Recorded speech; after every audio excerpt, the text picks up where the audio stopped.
'Tis your boy, Sweet Tea, back at it again with the handy dandy notebook of awesomeness, and this is Sweet Tea MMA Talks. So today we're going to be talking about a movie called Office Space. Let me open the handy dandy notebook of awesomeness. All right. So Office Space actually came out in 1999. Okay, and it was written and directed by Mike Judge.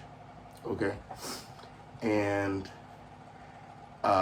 he was the director of Idiocracy, King of the Hill, and the new King of the Hill revival is going to be coming out. All right, in my opinion, I really like this movie. Okay, I'm gonna just start it by saying that I really like this movie. It is a wonderful comedy, and it is pretty much a movie about this guy who pretty much hates his life. Okay? He just hates his life, and he's miserable, and he's trying to find out how to be happy. And it's a story about him figuring out what really matters in life and what really doesn't. And him coming to terms with not only his own actions that take place in the movie that cause other things to take place in the movie, but also how to live with those consequences, how to live with the consequences of those actions. All right. And at the end of it, he is pretty man about it, like he pretty much is like, yeah, like things happened, but I'm still alive. I got people around me that really care about me, and I can be happy with that, right? But I'm gonna just start off by going over the cast. You've got Peter. Right, he's the main character. It's Ron Livingston. He also played in The Conjuring. He was the dad in the first Conjuring movie. Not Ed or Lorraine Warren, but the family that Ed and Lorraine Warren go help. He was the dad in that movie. He plays amazingly in this movie. You can tell, obviously, it's early in his career, but you can tell his pedigree and how much work he put into this movie. Like this movie is a top-notch movie. It's an extremely top-notch movie. And then the next character is Joanne, and this is Jennifer Aniston. Obviously, we know who Jennifer Aniston is. She played in a lot of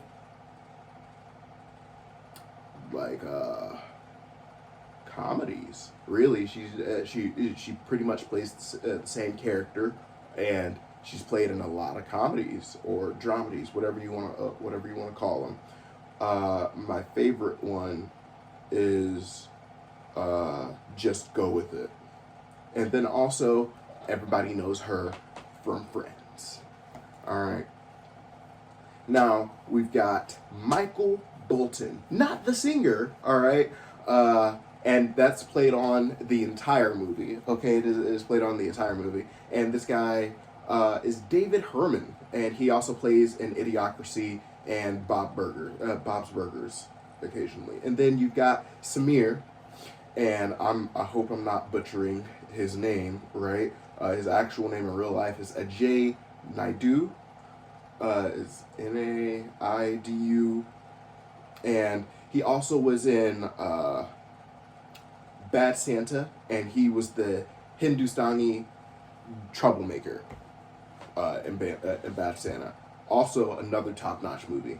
All right, so now we get to Lawrence, and he is Diedrich Bader. Okay, and he also plays Batman in the Harley Quinn animated series, and Traidero in Meet the Spartans, and then he's also Tank Evans in Surf's Up, Okay, so he's got a pretty good one right here, and then he's also Rex in Napoleon Dynamite, the guy Rex Kwon Do, you know, where he slaps, he necks the he said and necked the woo, he necked this guy, he necked Napoleon's older brother. That was hilarious to me. That was absolutely hilarious. And then he plays what was it called? Gary the Concubine in Balls of Fury. Bro, like, I really like this guy. He plays a lot of really good characters. Most of the time, he's not the main character, but that's okay. His side characters are A1 since day one. This is, in all honesty, right? Lawrence is my favorite character in the entire movie, and I'll delve into that as soon as I'm done with the cast. But he is my favorite character in the entire movie. To me, he's just the most relatable, and I'll explain why. And then we've got, what's it called? Milton, right? And this guy is Stephen Root, and he plays Gordon. He also plays as Gordon in Dodgeball, the older guy that's on the team. Not the black guy, but the older white guy that's on the team. That's not Vince Vaughn. And then you've got Gary Cole, who plays Bill Lumbergh, right? This guy, Gary Cole, he typically plays a lot of the same kind of characters where they don't really care too much. About the other people, they just like kind of getting by. He's like, hey, it is what it is, but I'm okay. So you just gonna have to figure it out. That's kind of his character. And then he's Cotton McKnight in Dodgeball, one of the announcers. It wasn't the guy from The Hangover, but the other guy that was the, not necessarily the announcer, but dang, the commentators for the Dodgeball. And then you've got Richard Riley, who plays as Tom Swinkowski, I can't remember, but he also plays in Deuce Bigalow as Bob Bigelow, which is I'm pretty sure that's Deuce Bigelow's dad. And then this guy, he is top notch. He's funny. He's funny. Jump to conclusions, why don't you? Anyone who's seen the movie is going to know the reference. If you have not seen the movie, just go watch it, okay? I really implore you to watch it. Everybody should watch this movie. Also, the movie is rated R, and it is certainly not for kids, at least kids younger than about 13 to 14 is certainly not meant for anybody younger than those. Rated R movies, obviously, they're meant for kids, meant for people that are 17 and up, but, with enough maturity, a kid can go watch a rated R movie. It is what it is. We're not going to pretend like it don't happen, because it does. Okay, so now we've got John C. McGinley as Bob Slidell. Okay, it's Bob Slidell and the other Bob. I can't remember. It's, who's the other one? Bob Porter, who is Paul Wilson. Now, you've got John C. McGinley. He also plays as Dr. Perry Cox in Scrubs. He plays Chuck Mitchell Jr. in Are We Done Yet? And then also the guy that does the cap. For those who are unaware, it's the guy that does all the capaway and is actually the contractor for helping Nick build the house in Are We Done Yet? And then he's the highway patrolman in Wild Hogs. This guy, he's pretty much the same character in all movies, and a lot of the stuff that he's in as well. He plays as at least in the movies. I've never seen, like, a lot of Scrubs. I've seen a few episodes, but I don't know exactly who his character is in Scrubs, but I know from the movies that I've seen him in, he's pretty much the same character, almost toxically positive, and he's just like, well, I'll just make it work. Like, we could go this way or that way. What are you feeling, bud? He said, so what would you feel if you got extra benefits and a stipend? And, trying to finesse our boy Peter, right?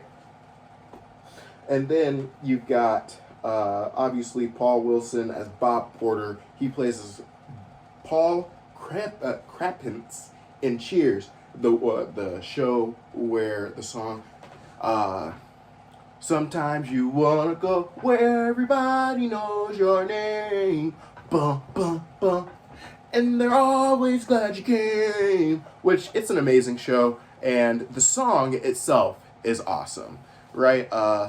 There's not a lot I can say about his character in this movie specifically, but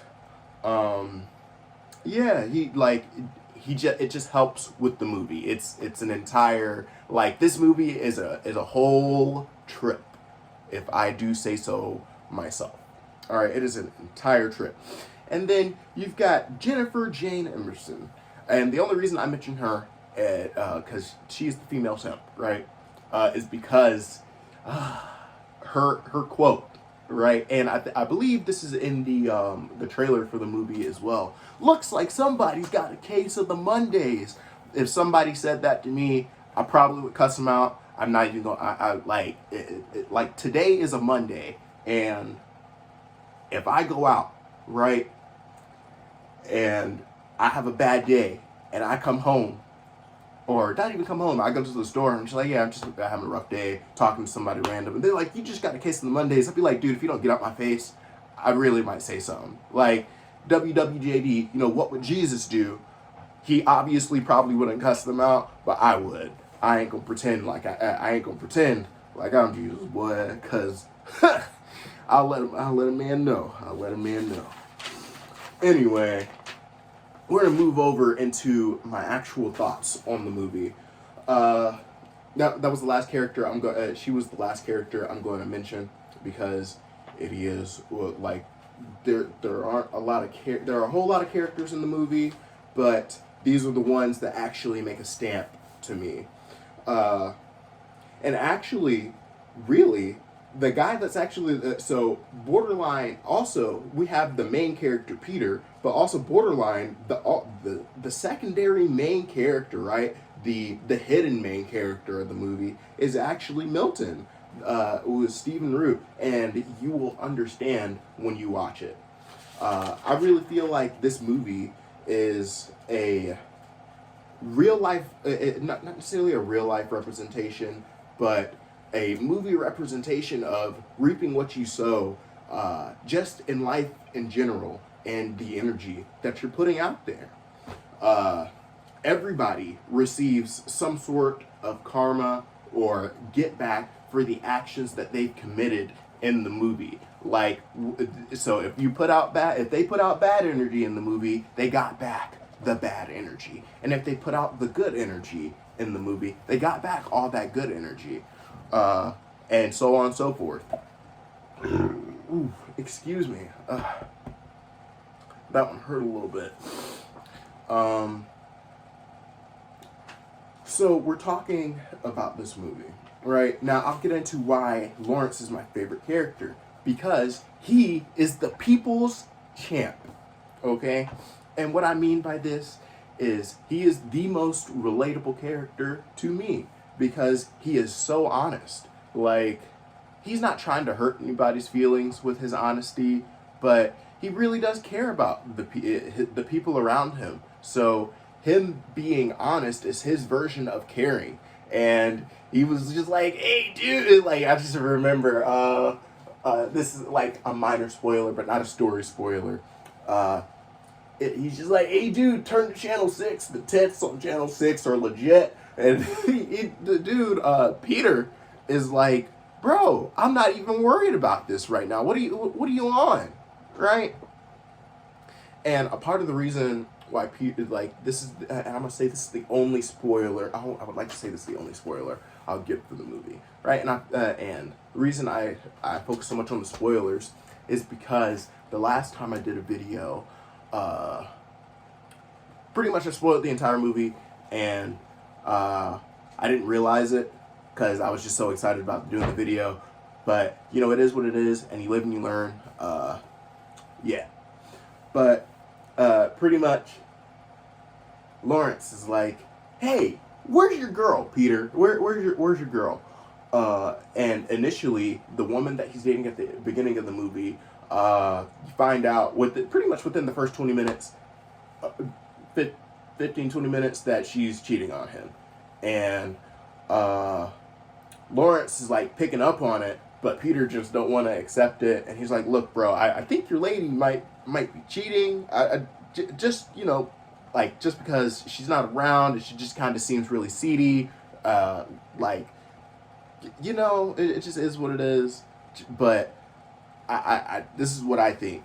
And it really hit Peter hard, right? And then later on, they go to a psychiatrist, and not psychiatrist, a hypnotist. And after he goes to this hypnotist, right, pretty much going to this hypnotist kickstarts everything that happens in the movie. That's all I'm gonna say on that. But he does end up prioritizing what is going to make him happy, which is awesome. Everybody, you know, like, one of the core tenets of America itself is life, liberty, and the pursuit of happiness. He was pursuing his happiness after that interaction. That's all I'll say.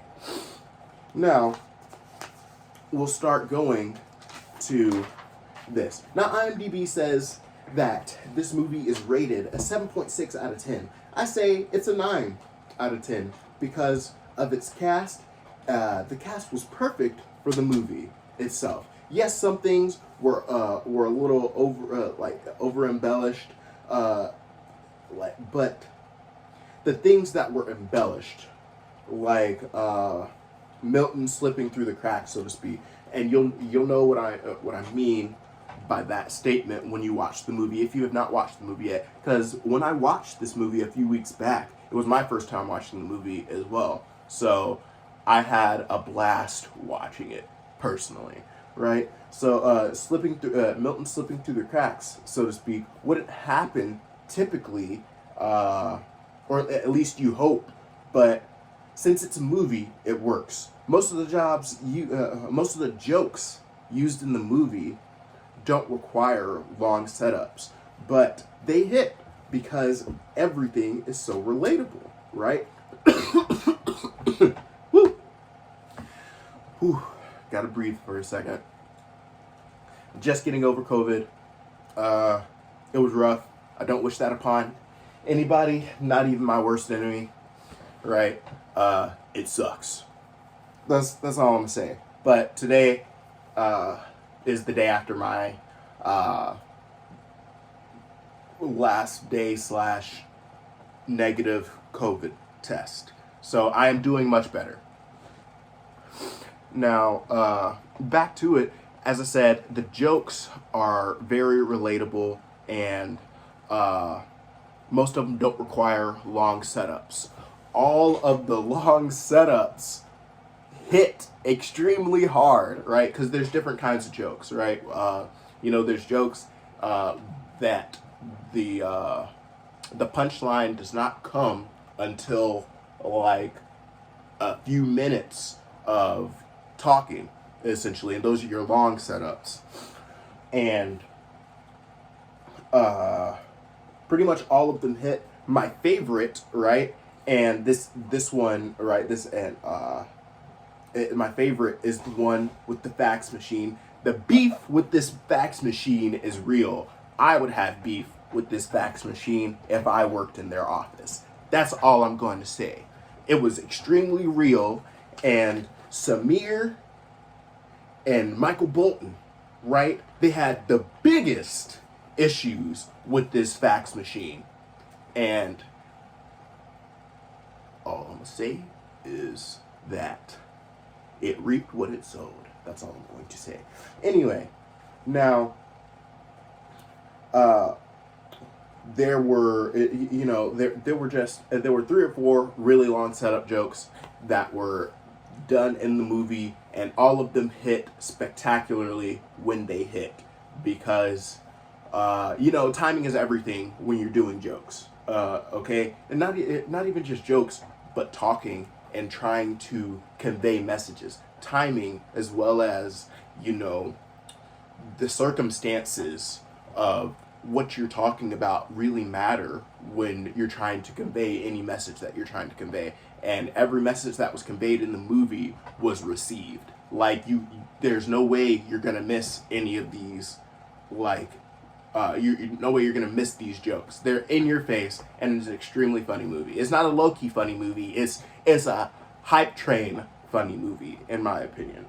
Okay, the only thing that I can say negatively about the movie, right, is the use of the GD, and for the Christians out there, you guys know exactly what I'm talking about. I just don't believe in saying it or using it. That I've been that way since I was fairly young in life, well over half my life at this point. When my uncle told me about it, about why I should not use that, and I thank my uncle for that, because it started a whole revolution for me. He actually taught me a whole lot of stuff about life, really. So thank you, Robert. But continuing from there, it was just used a whole lot, and that's why, rather than it being a perfect 10, it is a 9, right? I won't even give it the half point, because I would not be doing God justice by gifting it that point because of it. I hope other people out there understand it. So, I'm not gonna say that I don't use profanity, right? Because I certainly do. But as a Christian, I cannot condone the use of that term. But it is I'm not saying that it's the worst thing that can ever be said. No, it is not the worst thing that can ever be said. But it is a movie that is made by an everyday person for everyday people, and it's using language made for everyday people, and most people say GD a whole lot. So it is what it is. So it's a secular movie made by a secular man, or I'm assuming. Look, assumptions are assumptions. It is what it is. I could make trying not to cuss in the video, because I would like to be decent, and I would like just multiple audiences to be able to enjoy my content. But it's made by everyday people for everyday people, and everyday people will really like this movie. So if you have not seen this movie yet, you should go watch Office Space. And that is all for the show. Peace out and have a great day. Love you guys, and God loves you too. Peace.